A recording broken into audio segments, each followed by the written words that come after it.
एक रात तूफान समुद्र को फाड़ रहा था, आसमान बिजली से जल रहा था और एक जहाज जो लकड़ी से बना था अपने अंदर धरती तक लाने वाला था। आत्मा का नाम था थॉमस और वो नहीं जानता था कि जिस जमीन पर उसका कदम पड़ेगा वहां उसका लहू बहेगा, लेकिन उसी लहू से उगेगा भारत का पहला चर्च।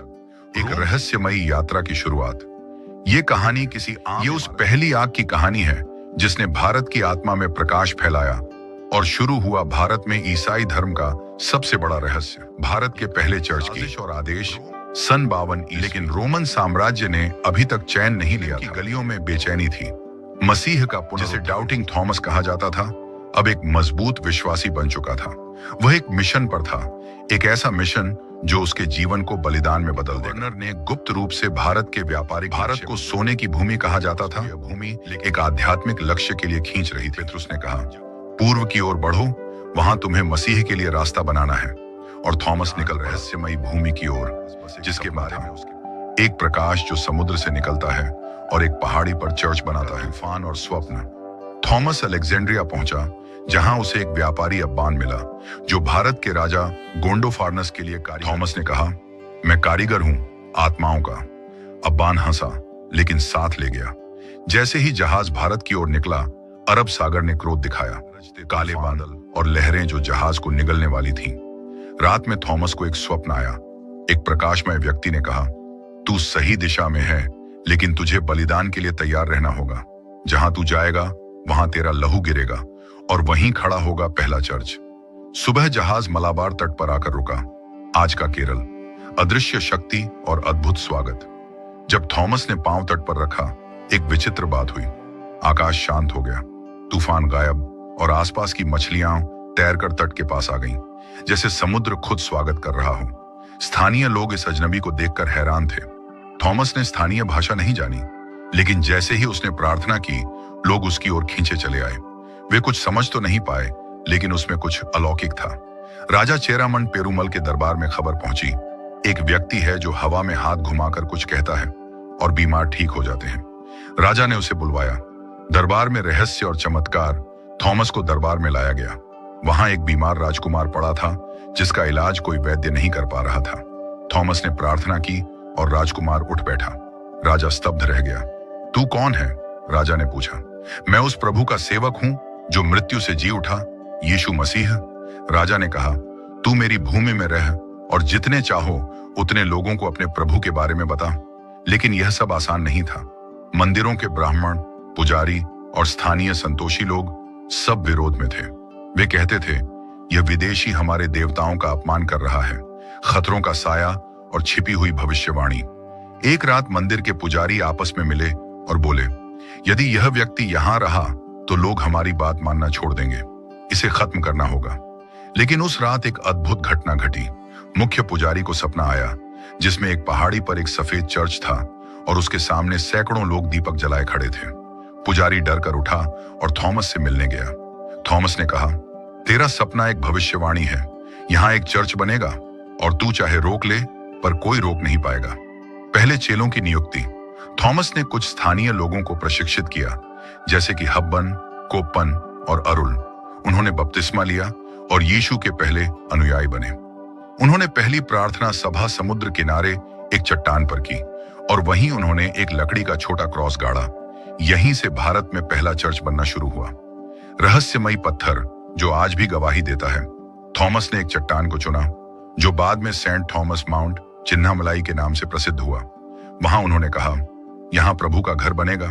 जब उन्होंने चट्टान पर खड़ा होकर प्रार्थना की तो पत्थर पर उनके पांव का निशान खुद ब खुद उभर आया। आज भी वह निशान वहां मौजूद है। जैसे ही थॉमस ने पहला क्रॉस बनाया, आकाश में एक सफेद प्रकाश दिखाई दिया। कुछ देर के लिए पूरा क्षेत्र स्वर्णिम हो गया, लेकिन दूसरी ओर मंदिर के पुजारी एक साजिश रच रहे थे। एक पुजारी बोला, इसका अंत शुरू हो चुका है। अब देखो इसकी आस्था इसे कहां तक बचा पाती है। भाग दो, पग पग पर खतरा, विश्वास के लिए जीवन की बाजी। रात के अंधेरे में मंदिर की गुफा में एक दीपक जल रहा था। 4 साएं झुके हुए थे और एक फुसफुसाती आवाज ने कहा, उसे जिंदा मत छोड़ो, उसका खून इस जमीन पर बहना चाहिए। और दूसरी ओर समुद्र के किनारे थॉमस अपने शिष्यों के साथ घुटनों पर था, प्रार्थना में डूबा हुआ। उसे नहीं पता था कि अगली सुबह उसका जीवन बदलने वाला है और भारत का पहला चर्च एक युद्ध के मैदान में बदलने वाला है। क्रांति की चिंगारी, लोगों का बढ़ता विश्वास। थॉमस की सेवा शुरू हो चुकी थी। उसके शिष्य गांव-गांव जाकर यीशु का संदेश दे रहे थे। एक बार जब कोपन ने एक बीमार किसान के सिर पर हाथ रखा और उसके मुंह से निकला, यीशु के नाम में तू चंगा हो, तो वह आदमी सचमुच उठकर चलने लगा। यह दृश्य वहां खड़े सब लोगों की आंखों में एक प्रश्न छोड़ गया, क्या यह सच में ईश्वर का आदमी है? धीरे धीरे आसपास के गांवों में खबर फैलने लगी, एक विदेशी आया है जो बीमार ठीक करता है, जो जीवन की बात करता है और जो मरकर जी उठे हुए प्रभु की बात करता है। मंदिर का कोप, विरोध की शुरुआत। मंदिर के मुख्य पुजारी संपथाचार्य को जब पता चला कि गांवों में लोग मंदिरों से हटकर थॉमस के पास जा रहे हैं, तो उसने सभा बुलाई। अगर यह जारी रहा तो हमारे देवता अपमानित होंगे, लोग बलि देना बंद कर देंगे, दान बंद कर देंगे। यह विदेशी हमारी संस्कृति को नष्ट करने आया है। फैसला हुआ, या तो वह मंदिर में आकर हमारे देवताओं के सामने शीश झुकाए या फिर उसका रास्ता यहीं बंद कर दिया जाए। पहला सामना। जब थॉमस को बुलाया गया, एक दिन थॉमस के पास संदेश आया, मुख्य पुजारी तुझसे मिलना चाहता है, मंदिर आ जा। शिष्यों ने मना किया, लेकिन थॉमस ने कहा, अगर प्रभु की योजना में मेरी मृत्यु भी हो तो मैं डरूंगा नहीं। मंदिर में पहुंचने पर उसे एक सुनसान कमरे में ले जाया गया। वहां पुजारी बोले, अगर तू सच में ईश्वर का आदमी है तो हमें साबित कर। इस मूर्ति के सामने झुक जा और देख तेरी जान बचती है या नहीं। थॉमस ने कहा, मेरे प्रभु जीवित हैं, ये पत्थर हैं, मैं पत्थर के सामने सिर नहीं झुकाता। इतना कहना था कि पुजारियों ने उसे बंदी बना लिया। अद्भुत चमत्कार। जब मूर्ति टूट गई, थॉमस को मंदिर के गर्भगृह में ले जाया गया। वहां शिव की एक प्राचीन मूर्ति थी। पुजारी बोले, तू प्रार्थना कर और अगर तेरे प्रभु सच्चे हैं तो कुछ दिखा, वरना यहीं तेरी बलि होगी। थॉमस घुटनों पर बैठा और प्रार्थना करने लगा, हे यीशु, जो सच्चे और जीवित प्रभु हो, तू अपनी महिमा दिखा। अचानक गर्भगृह में भूकंप सा कंपन हुआ और उस मूर्ति में एक दरार आ गई। फिर पत्थर की मूर्ति चटक कर गिर पड़ी। पूरे मंदिर में हाहाकार मच गया। लोग भागने लगे। पुजारियों के चेहरों से रंग उड़ गया। साजिश गहराती है, हत्या की योजना। मंदिर के सबसे क्रूर पुजारी भीमा शंकर ने कहा, अब नहीं छोड़ा जाएगा। ये आदमी सिर्फ धर्म नहीं, हमारी शक्ति को भी तोड़ रहा है। हमें इसे खत्म करना ही होगा। प्लान बना, एक नकली शिष्य भेजा जाएगा जो थॉमस के सबसे करीबी को खरीद लेगा और फिर सही वक्त पर उसका अंत किया जाएगा। उसी समय थॉमस अपने शिष्यों के साथ पहाड़ी पर एक प्रार्थना सभा की तैयारी कर रहा था। उन्हें पता नहीं था कि अगली रात उनका विश्वास सबसे बड़ी परीक्षा से गुजरने वाला है। विश्वास का युद्ध जब अपने ही बन गए दुश्मन कोपन, जिसे थॉमस सबसे ज्यादा मानता था, उसके पास आया और बोला, गुरु, मंदिर के कुछ पुजारी बदलना चाहते हैं, वे छिपकर आना चाहते हैं, क्या हम एक गुप्त सभा करें? थॉमस ने हामी भर दी। रात को सभा शुरू हुई, लेकिन जैसे ही थॉमस प्रार्थना में झुका, छुपे हुए लोग बाहर निकल आए। उनके हाथों में तलवारें थीं। कोपन की आंखें शर्म से झुक गईं, लेकिन तभी तेज बारिश शुरू हुई। बिजली की गड़गड़ाहट में एक तीव्र प्रकाश चमका। हमलावर डरकर भाग खड़े हुए। थॉमस ने कोपन की ओर देखा, तूने मुझे धोखा दिया, लेकिन मैं तुझे माफ करता हूं। थॉमस की शिक्षा, प्रेम और क्षमा का पाठ। अगले दिन थॉमस ने अपने शिष्यों को इकट्ठा किया और कहा, हम युद्ध नहीं लड़ेंगे, हम प्रेम दिखाएंगे। जो हमें मारना चाहते हैं उन्हें हम माफ करेंगे। अरुल ने पूछा, गुरु, क्या यही मार्ग है जब लोग हमारा खून चाहते हैं? थॉमस बोले, हाँ, मेरा प्रभु भी मारा गया, पर उसने बदला नहीं लिया, उसने प्रेम किया। यही हमारा रास्ता है। अदृश्य संरक्षण। जब एक सिंह ने रक्षा की, एक दिन थॉमस को जंगल में घेरा गया। 4 लोग उसे मारने आए, लेकिन तभी झाड़ियों से एक सिंह निकल आया। उसने हमलावरों पर दहाड़ मारी, लेकिन थॉमस को छुआ तक नहीं। हमलावर भाग गए और थॉमस घुटनों पर गिरकर प्रार्थना करने लगा, हे प्रभु, तूने जंगल के राजा को भेजकर तेरे दास की रक्षा की। इस घटना के बाद जंगल के गांवों में थॉमस को जंगलों का संत कहा जाने लगा। पहला संरक्षित स्थल, गुप्त चर्च की नींव। थॉमस ने देखा कि खुलकर प्रचार अब खतरनाक हो चुका है, इसलिए उसने अपने शिष्यों के साथ मिलकर एक गुफा को सजाया, उसे पत्थरों से ढका और वहां पहली गुप्त सभा की। यह स्थान आज भी मार थोमा केव के नाम से जाना जाता है। यहाँ पहली बार उन्होंने संस्कृत में अनुवाद कर यीशु की 32 शिक्षाएं सुनाई, एक महाशक्ति की भविष्यवाणी। एक रात थॉमस को फिर एक स्वप्न आया। वही प्रकाशमय व्यक्ति दिखाई दिया और बोला, अब समय निकट है, सच्चाई को दबाने की पूरी कोशिश होगी। तेरा खून जरूर गिरेगा, लेकिन उसी जमीन से उठेगा एक ऐसा चर्च जिसे युग भी मिटा नहीं पाएंगे। थॉमस की आंखें खुली और वो चुपचाप पहाड़ी की ओर देखता रहा। भाग 3, सत्य की आग। जब मूर्तियां बोल उठी, जैसे ही सूरज डूबा, एक मंदिर में अंधकार पसरने लगा। पुजारी मूर्ति के सामने दीपक जला ही रहा था कि अचानक मूर्ति की आंखों से रक्त बहने लगा और उसी क्षण एक रहस्यमयी आवाज गूंज उठी, वह जो सत्य को लाया उसका लहू बहाया जाएगा, लेकिन तुम्हारी मूर्तियां अब चुप नहीं रहेंगी। उधर पहाड़ की गुफा में थॉमस एक भविष्यवाणी लिख रहा था और उसने कहा, मेरे खून के हर कतरे से उठेगा एक दीपक और भारत अंधकार से उजाला देखेगा। मिशन का विस्तार पहाड़ों के पार तक। थॉमस अब केरल और तमिलनाडु की सीमाओं को पार कर रहा था। वह पालघर की पहाड़ियों में पहुंचा, जहां जनजातियां ईश्वर के नाम पर बलि देती थीं। थॉमस ने वहां सत्य की सभा नाम से एक प्रार्थना मंडली बनाई। शुरू में लोग डरे, लेकिन जब एक मूक लड़की उसके स्पर्श से बोलने लगी तो पूरा गांव थॉमस को देवदूत कहने लगा। मंदिर में खलबली, रहस्यमयी घटनाएं शुरू। वापस मदुरई के एक मंदिर में पुजारी नंदीवर्मन ने देखा कि मंदिर की मूर्ति रोज रात अपनी दिशा बदल रही है। वह चीखा, यह कोई साधारण संकट नहीं, यह उस विदेशी का प्रभाव है। मूर्तियां अब हमें चेतावनी दे रही हैं।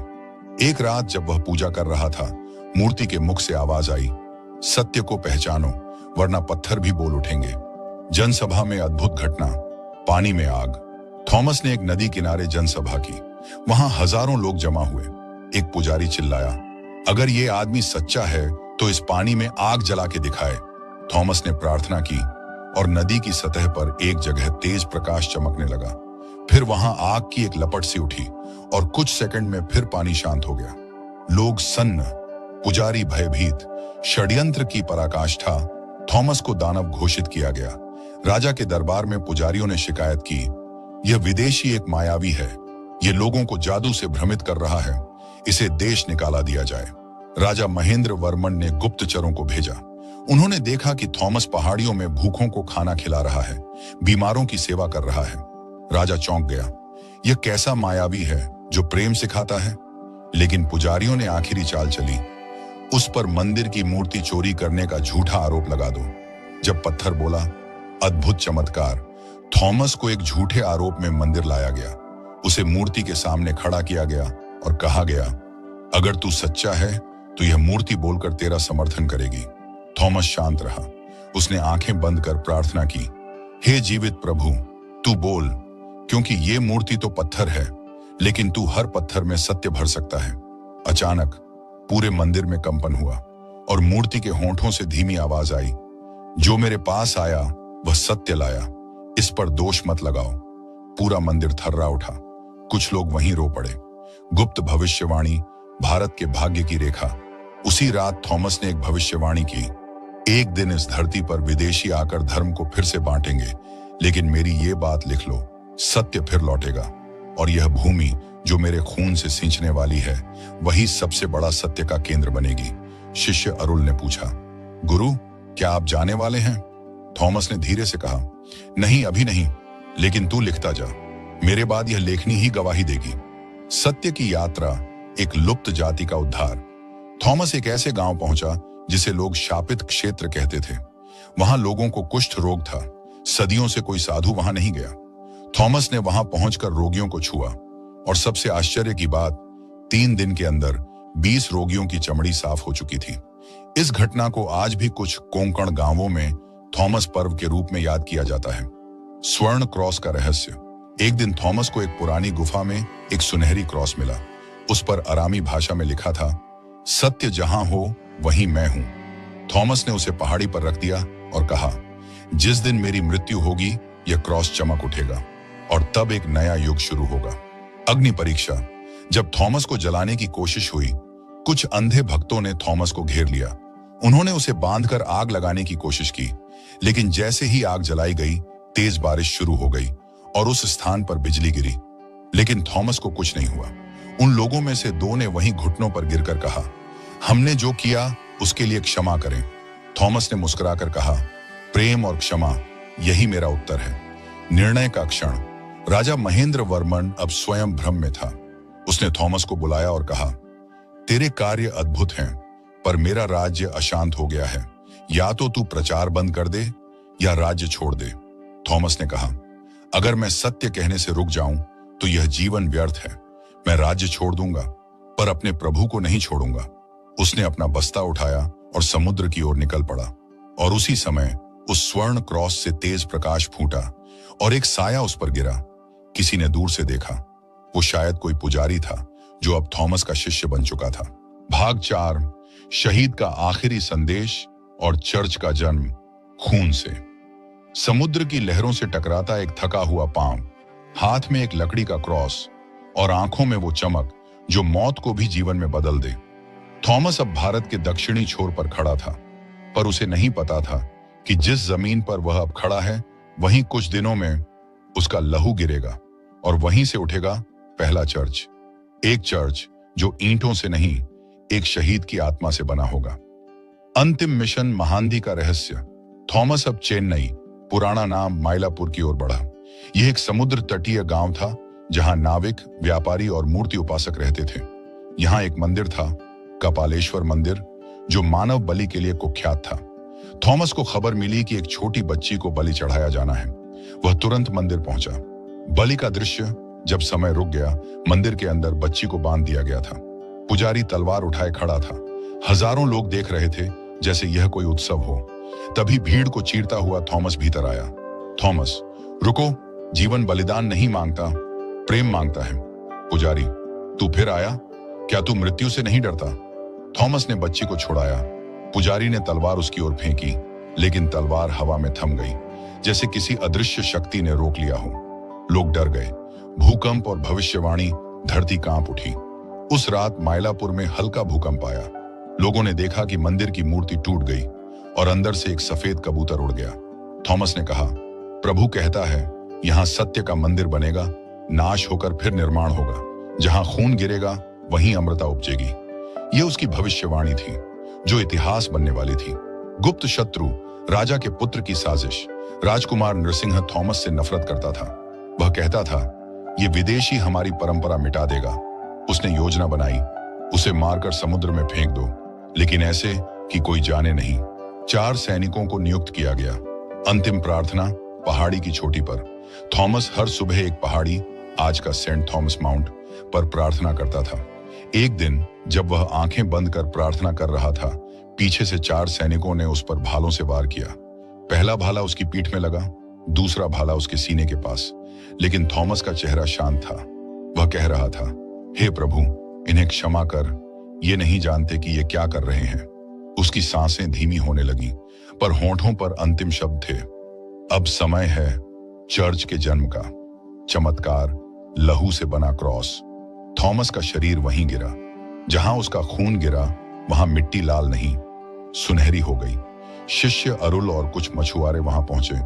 उन्होंने देखा कि थॉमस के खून से एक स्वर्णिम क्रॉस आकार लेने लगा। अरुल ने वह मिट्टी समेटी और कहा, यही हमारी नींव होगी, यही पहला चर्च बनेगा। पहला चर्च खून, पत्थर और प्रार्थना से। अरुल और अन्य शिष्यों ने मिलकर वहीं एक छोटा प्रार्थना गृह बनाया, जिसमें कोई मूर्ति नहीं थी, बस एक लकड़ी का क्रॉस और एक दीपक। उन्होंने उस स्थान को कहा, मरण पोकू, जहां मृत्यु जीवन देती है। यही आज सेंट थॉमस माउंट है। यह भारत का पहला चर्च बना। कोई घंटा घर नहीं, कोई भव्यता नहीं, बस एक कहानी, एक बलिदान और एक परम सत्य। सत्य की लौ फैलती गई। थॉमस की मृत्यु से पहले जो बीज बोया गया था, वह अब वृक्ष बन रहा था। मलयाली लोगों ने अपने बच्चों के नाम थोमा रखे। मछुआरे उसे समुद्र का संत कहने लगे। व्यापारी उसके कथनों को ताड़पत्रों पर लिखने लगे। एक लहर उठी जो केरल से शुरू होकर भारत के कोने कोने तक फैलने लगी। राजकुमार की सजा। जब न्याय हुआ, नृसिंह को अचानक चेचक हो गई। उसने पुजारी से कहा, मुझे बचाओ। पुजारी ने उत्तर दिया, तूने जिसे मारा उसी से अब बचाव की उम्मीद रखता है? नृसिंह ने रोते हुए कहा, मुझे थॉमस के चर्च ले चलो। अरुल ने उसे क्षमा किया और उस पर तेल लगाया। चमत्कार, अगले दिन वह ठीक हो गया। उसने राज्य के उत्तराधिकारी बनने से इनकार कर दिया और यायावर बन गया। जब स्वर्ण क्रॉस फिर चमका, 20 वर्षों बाद एक रोम से आया यात्री फादर पेनक्राटियस भारत पहुंचा। उसने अरुल से थॉमस की कथा सुनी। वह उस स्थान पर पहुंचा जहां थॉमस की समाधि थी।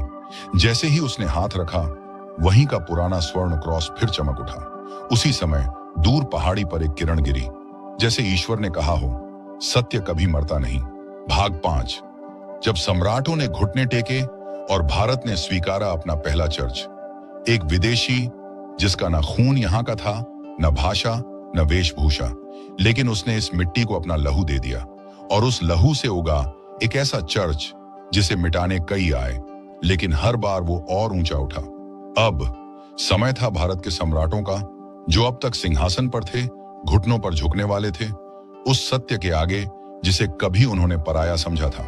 सम्राट महेंद्र वर्मन, अहंकार से परिवर्तन तक। 7वीं सदी की शुरुआत में कांचीपुरम पर एक महान सम्राट राज करता था, महेंद्र वर्मन पल्लव, जो कला, वास्तुकला और ब्राह्मण परंपराओं का संरक्षक था।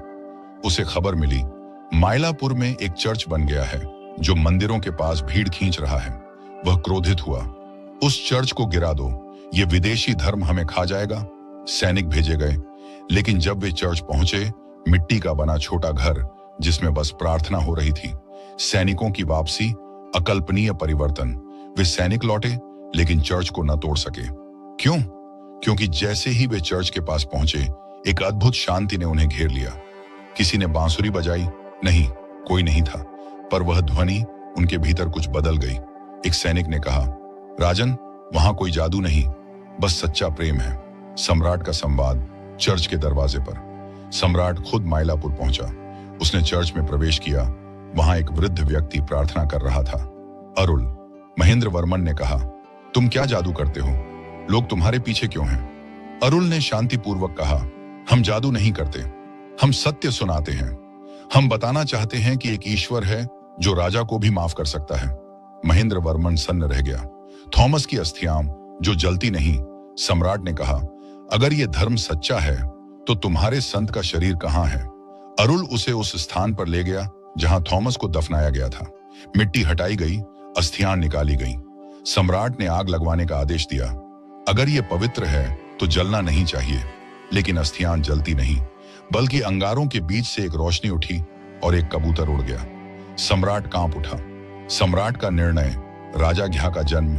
महेंद्र वर्मन ने उसी दिन घोषणा की, अब यह चर्च एक संरक्षित स्थल होगा। यहाँ कोई तोड़फोड़ नहीं करेगा, और जो शांति चाहे वह यहाँ आए।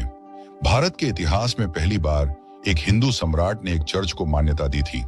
चर्च का पुनर्निर्माण, पहली ईंटें इतिहास बनी। अब चर्च को एक संरचना मिली, बांस और लकड़ी से बना, दीवारों पर ताड़पत्र की शिक्षाएं। अरुल ने उसमें एक कोना बनवाया जहां थॉमस की अस्थियां रखी गईं। चर्च का नाम रखा गया बेथ थोमा, थॉमस का घर। विदेशी आगंतुक, जब रोम भी झुक गया।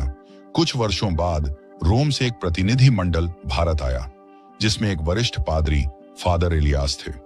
उन्होंने चर्च देखा, थॉमस की कब्र पर प्रार्थना की और रोम में लिख भेजा, भारत में ईसाई धर्म फल रहा है। यह थॉमस की भूमि है, यह भूमि पवित्र है। चमत्कारिक जल, जब विश्वास बहता है। चर्च के पास एक कुआं था जिसे थॉमस ने खुद खोदा था। अब उसके पानी से चमत्कार होने लगे। एक अंधा बच्चा देख सका, कुष्ठ रोगी ठीक हुआ। जल को कहा गया थॉमस लिविंग वाटर। लोग हर दिशा से आने लगे, न सिर्फ ईसाई बल्कि हिंदू, मुस्लिम, जैन, बौद्ध भी। वह रात जब थॉमस लौटे, अरुल की मृत्यु के कुछ महीने पहले, एक रात उसे एक स्वप्न आया। थॉमस खड़े थे, उनके हाथ में वही क्रॉस और मुस्कान वही। थॉमस, अरुल, तूने मेरी कहानी को जीवित रखा। अब इस चर्च को तू छोड़, प्रभु के पास आ। अरुल ने अगले दिन सबको बुलाया, चर्च के दरवाजे खोले और वहीं बैठकर कहा, अब मेरा समय है, मैं उसके पास जा रहा हूं। वह शांति से स्वर्ग सिधार गया। आधुनिक काल, जब कहानी फिर जीवित हुई, 19वीं सदी में ब्रिटिश अधिकारियों को थॉमस चर्च का पुराना नक्शा मिला। उन्हें लगा यह सिर्फ किंवदंती है, पर जब खुदाई शुरू हुई तो उन्हें वो स्वर्ण क्रॉस मिला जो खून से रंगा था। उन्होंने चर्च का पुनर्निर्माण किया। आज संथोमे बसिलिका चेन्नई का गौरव है। हर साल लाखों लोग वहां आते हैं। अंतिम दृश्य, जब इतिहास बोलता है, आज भी संथोम चर्च में एक दीवार पर लिखा है, जहां एक विदेशी गिरा वहीं भारत खड़ा हुआ। यह कहानी केवल एक चर्च की नहीं, बल्कि उस प्रेम की है जो धर्म से ऊपर है। थॉमस भारत में नहीं मरा, वह हर उस दिल में जीवित है जहां प्रेम, क्षमा और बलिदान का स्थान है। पहला चर्च मिट्टी से नहीं, बलिदान से बना था, और यही उसकी अमरता है। इस पूरी घटना से हमें क्या सीखने को मिलता है? क्या एक चर्च बन जाने से सब कुछ बदल सकता है? इस सवाल का उत्तर तब मिलता है जब हम उस भूमि की मिट्टी में थॉमस का खून गिरता हुआ देखते हैं, जहां न वह जन्मा न पला, लेकिन जहां उसने प्रेम, बलिदान और विश्वास की नींव रखी। यह केवल एक ऐतिहासिक कथा नहीं, बल्कि हर इंसान के लिए एक जीवन दर्शन है। प्रेम सीमाओं से परे होता है। थॉमस, एक यहूदी मछुआरा, भारत की धरती पर सिर्फ एक कारण से आया, प्रेम फैलाने के लिए। उसने न धर्म देखा, न भाषा, न जाति, उसने हर दिल को एक जैसा माना। सीख, जब प्रेम वास्तविक होता है तो वह सीमाएं नहीं देखता। हमें भी समाज, जाति, धर्म या भाषा की सीमाओं को तोड़कर प्रेम करना चाहिए। सत्य का मार्ग कठिन परंतु विजयी होता है। थॉमस को कई बार सताया गया, उस पर हमला हुआ, विरोध हुआ, लेकिन वह डिगा नहीं। आखिरकार उसकी हत्या कर दी गई, लेकिन वह मरकर भी अमर हो गया। सीख, सत्य का मार्ग आसान नहीं होता। हमें सच्चाई और अच्छाई के लिए संघर्ष करना चाहिए, चाहे वह रास्ता कितना भी कठिन क्यों ना हो। बलिदान केवल मृत्यु नहीं, परिवर्तन की चिंगारी होता है। थॉमस की मृत्यु से चर्च मिटा नहीं, बल्कि उसका बीज हर दिल में बोया गया। अरुल, एक युवा भारतीय, उसका उत्तराधिकारी बना। सीख, जब कोई सच्चे उद्देश्य के लिए बलिदान देता है, उसका प्रभाव पीढ़ियों तक रहता है। हमें अपने जीवन को सिर्फ अपने लिए नहीं, बल्कि दूसरों के कल्याण के लिए समर्पित करना चाहिए। संवाद और करुणा धर्म परिवर्तन नहीं, दिल परिवर्तन का माध्यम। थॉमस ने कभी तलवार से धर्म नहीं फैलाया, उसने कभी जबरन किसी को ईसाई नहीं बनाया। उसने बस प्रेम, क्षमा और करुणा की बातें की, और लोग खुद खींचते चले आए। सीख, धर्म का मतलब जबरदस्ती नहीं होता, बल्कि प्रेरणा होती है। अगर आप सच्चे हैं, लोग खुद आपके विचारों को सुनना चाहेंगे। सम्राट भी सत्य के सामने झुकते हैं। महेंद्र वर्मन, एक शक्तिशाली सम्राट जो पहले चर्च को तोड़ना चाहता था, वह अंत में घुटनों पर आया और चर्च को सम्मान दिया। सीख, सत्ता, धन और अहंकार क्षणिक होते हैं। केवल सत्य और प्रेम ऐसे मूल्य हैं जो राजाओं को भी झुका सकते हैं। चर्च एक इमारत नहीं, एक जीवित गवाही है। थॉमस का चर्च मिट्टी से बना था, लेकिन उसमें वो आत्मा थी जो कभी नष्ट नहीं हुई। वो एक इमारत से कहीं अधिक था। वह एक मिशन, एक विश्वास और एक इतिहास था। सीख, कोई भी धार्मिक स्थल तब तक पवित्र नहीं जब तक उसमें आत्मा, समर्पण और सेवा का भाव न हो। हमें अपने विश्वास को ईंटों से नहीं, कर्मों से बनाना चाहिए। भारत की आत्मा, विविधता में एकता, यह कहानी भारत की आत्मा को दर्शाती है, जहां एक यहूदी मसीहा का अनुयायी भारत में आकर बिना हिंसा, बिना क्रांति लोगों के दिलों में स्थान बनाता है। सीख, भारत की भूमि सहिष्णुता, आदान प्रदान और आत्मिक एकता की भूमि है। हमें अपनी संस्कृति को संकीर्णता से नहीं, उदारता से देखना चाहिए। बाइबल का संदेश हर काल, हर भूमि के लिए। थॉमस के शब्दों में यीशु का वचन गूंजा, प्रेम करो, क्षमा करो, अपने शत्रु के लिए भी प्रार्थना करो। इन बातों ने लोगों को झकझोरा, क्योंकि वे न केवल सुनने योग्य थीं, बल्कि जीने योग्य थीं। सीख, बाइबल केवल किसी जाति या देश की पुस्तक नहीं, यह हर मानव के लिए है। उसमें जो संदेश है वह कालातीत है। चमत्कार केवल ऊपर से नहीं, भीतर से होते हैं। लोगों ने चर्च के जल से चमत्कार देखे, लेकिन असली चमत्कार यह था कि पत्थर से कठोर दिल प्रेम से पिघलने लगे।